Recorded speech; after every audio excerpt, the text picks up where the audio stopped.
everyone, welcome to my channel. My name is Lynn and today I'll be making a USA 2 size card, but this will be a gatefold card with a belly band. So I start off by making my card base. It's I cut down a sheet of US letter size paper to 8.5 by 5.5, and along the 8.5-inch edge, instead of scoring and folding in half, I've scored it at 2 1/8 of an inch from both ends, and that gives you your gates. And in the section here, you do get a section that is 4.5 by 5.5, and this will be the inside of the card when the gate opens. And so I've just added some mats and layers, and I'm using some papers from, these are physical papers from Polka Doodles. So I, off the top of my head, don't remember the name, but I'll link to everything that I use in the description box below. Then for the outside gates, I am going to add some more mats and layers in black and some pattern paper as well. Now, the way I like to do my mats on the gate is I like to actually, I don't leave any space in that center, so that when this card is closed, it almost looks like it's a normal card with just your standard mat layer on your card front. So I've only got that white border of the card base showing on 3 sides of the gate: the top, the outside edge, and the bottom. That inside edge where the 2 gates meet up, it's actually there's no card base showing. So you can see there, when it's closed nice and flat, it just looks like it's seamless. And my belly band, I've just cut a length.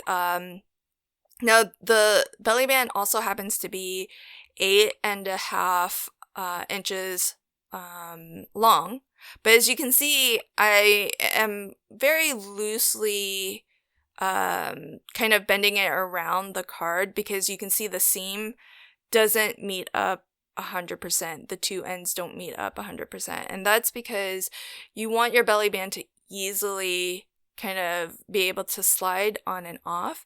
And so when you wrap your card base with your belly band, just give it a nice loose wrap, and that way, and if you need, you can maybe add a few layers of heavyweight cardstock. Just stack it on top of your card base and then wrap around that, because that extra thickness will probably be enough for a quote loose wrap if you have a hard time gauging.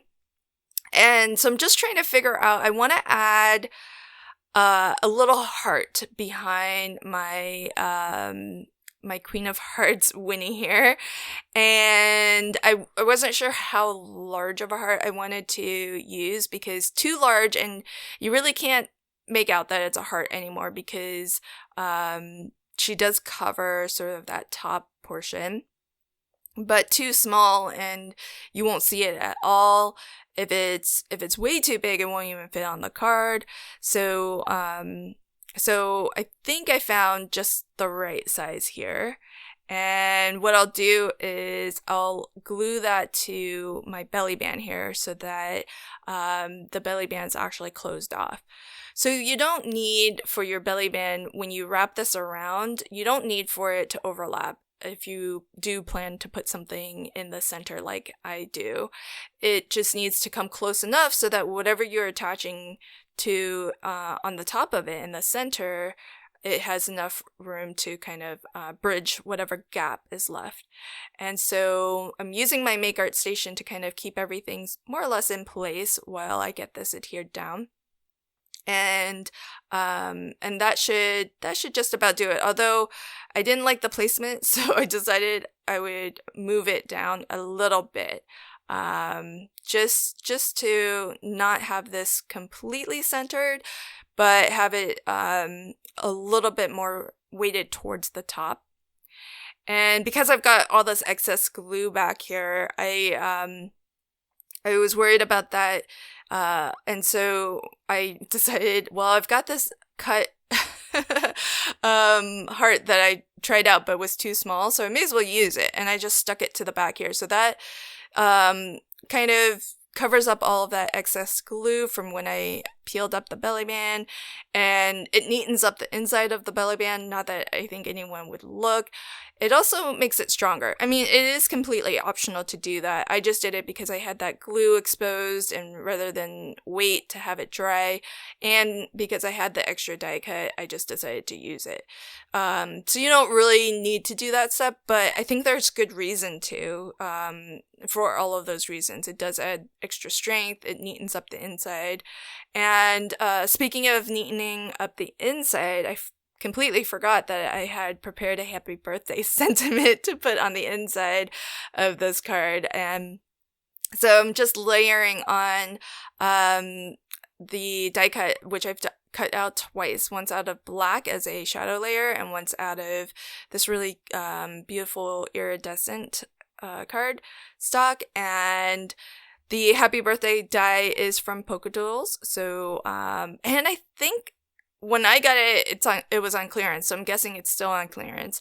It's large. I even had to snip away some of the leading and trailing kind of swirly embellishments to the lettering.